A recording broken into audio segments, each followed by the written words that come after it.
Shalom Bapak Ibu yang kekasih dalam nama Tuhan kita Yesus Kristus. Pelayanan firman Tuhan buat kita pada hari ini diambil dari kitab Perjanjian Baru.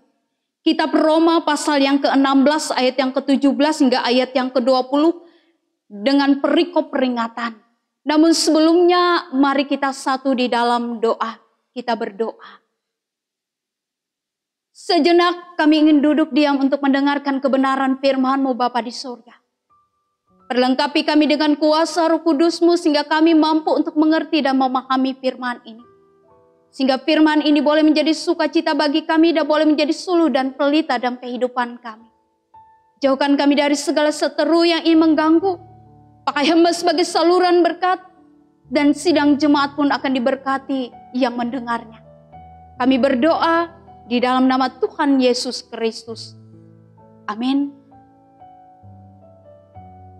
Roma pasal yang ke-16 ayat yang ke-17 hingga ayat yang ke-20 di sini dengan perikop peringatan akan saya bacakan demikian bunyinya.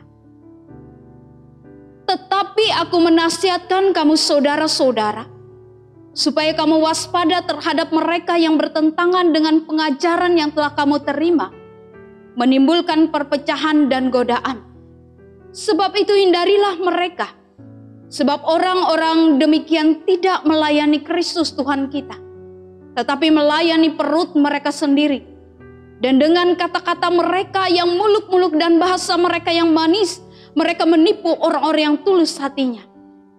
Kabar tentang ketaatanmu telah terdengar oleh semua orang.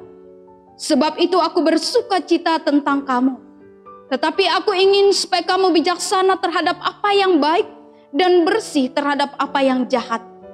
Semoga Allah sumber damai sejahtera segera akan menghancurkan iblis di bawah kakimu. Kasih karunia Yesus Tuhan kita menyertai kamu. Demikian firman Tuhan. Shalom Bapak Ibu Saudara-saudara. Kita yakin dan percaya berkat Tuhan selalu ada dalam kehidupan setiap orang yang percaya. Bapak Ibu, Roma. Ini adalah kitab Roma ini ditulis oleh Rasul Paulus bagi jemaat di Roma pada waktu itu. Kita tahu Bapak Ibu Saudara-saudara yang kekasih, jemaat Roma ini sebuah jemaat yang bertumbuh dengan baik. Baik itu dalam segi kehidupan, ekonomi, sosial, dia sangat baik. Dan di dalam kehidupan ketaatan mereka kepada firman Tuhan pun, ini sangat dipuji oleh Rasul Paulus. Tidak mengecewakan. Oleh karena itu kita melihat bagaimana Rasul Paulus menaikkan pujian syukurnya bagi jemaat di Roma pada waktu itu. Tetapi perlu diingat, Rasul Paulus selalu mengingatkan bagi jemaat pada waktu itu yang berada di Roma. Seperti pepatah yang mengatakan semakin tinggi pohon, semakin ada begitu banyak angin yang akan menerpa pohon itu sehingga pohon itu akan jatuh. Dan hal ini berlaku bagi jemaat di Roma pada waktu itu. Rasul Paulus, dia tidak menginginkan jemaat terlena dengan segala sesuatunya. Rasul Paulus mengingatkan bahwa dalam kehidupan jemaat ada begitu banyak tantangan yang mereka harus hadapi. Terus pada saat itu pengajar-pengajar palsu sedang ada dalam hidup dan kehidupan jemaat. Di mana pengajar-pengajar palsu ini berusaha untuk menjatuhkan iman jemaat yang pada saat itu bertumbuh di dalam Kristus. Dan di sana Bapak Ibu Saudara-saudara, pengajar-pengajar palsu ini mengajarkan sesuatu yang menyimpang dari firman Tuhan yang dapat menimbulkan perpecahan jemaat. Oleh karena itu kita melihat sekali lagi, Rasul Paulus tidak menginginkan jemaat terlena di dalamnya. Di sini Bapak Ibu Saudara-saudara, Rasul Paulus memberikan sebuah peringatan yang begitu tegas dan keras bagi jemaat di Roma pada saat itu. Dia mengatakan di dalam ayat yang ke-17, dia mengatakan, saya akan bacakan demikian bunyinya. Tetapi aku menasihatkan kamu saudara-saudara supaya kamu waspada. Waspada Bapak Ibu Saudara-saudara. Waspada dalam artian jemaat berhati-hati. Jemaat selalu mawas diri. Mereka diinginkan adalah waspada terhadap pengajaran yang tidak sesuai dengan kebenaran firman Tuhan yang dapat memecahkan kehidupan mereka. Itu yang pertama. Yang kedua, Rasul Paulus menginginkan agar mereka menghindari, menjauhi. Memang Bapak Ibu Saudara-saudara, sulit bagi kita untuk menjauhi orang-orang yang ada di sekeliling kita. Dan menjadi pertanyaan, mengapa kita menjauhi mereka? Apakah kita tidak berlaku kasih? Dan jawabnya tidak. Justru dengan menjauhi mereka, kita mengasihi Tuhan dan jemaat. Karena memelihara kesatuan tubuh Kristus, yang artinya kesatuan di dalam kebenaran firman-Nya yang berpusat pada Kristus. Yang ketiga, Rasul Paulus mengingatkan, hendaklah engkau hidup secara bijaksana. Dia menginginkan jemaat di Roma pada waktu itu bijaksana dalam memilah segala sesuatu. Mana yang baik, mana yang benar. Karena pengajar-pengajar palsu ini Bapak Ibu Saudara-saudara, dia memfokuskan ajarannya untuk menguntungkan diri mereka sendiri. Mencari kepuasan diri, bukan untuk mencari keuntungan bagi Tuhan.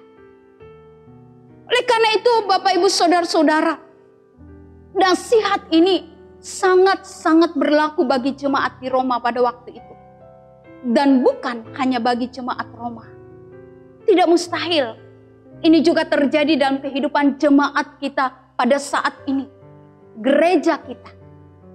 Ada begitu banyak hal-hal yang dapat memecahkan persekutuan jemaat kita. Mungkin karena kita tidak memiliki satu hati di dalam pendapat. Mungkin karena doktrin kita yang berbeda. Sehingga di dalamnya dapat menjatuhkan persekutuan kita. Sehingga persekutuan kita dapat pecah di dalam. Oleh karena itu melewati nasihat Rasul Paulus ini Bapak Ibu Saudara-saudara. Ada 3 hal yang ingin senantiasa diingatkan bagi kita sebagai umat Tuhan yang dikasihinya. Saya ingin mengajak kita untuk melihat yang pertama. Sebagai pengikut Kristus, kita harus kritis dan bijaksana dalam menerima setiap pengajaran yang berkembang di sekitar kita. Kita harus kritis dan bijaksana.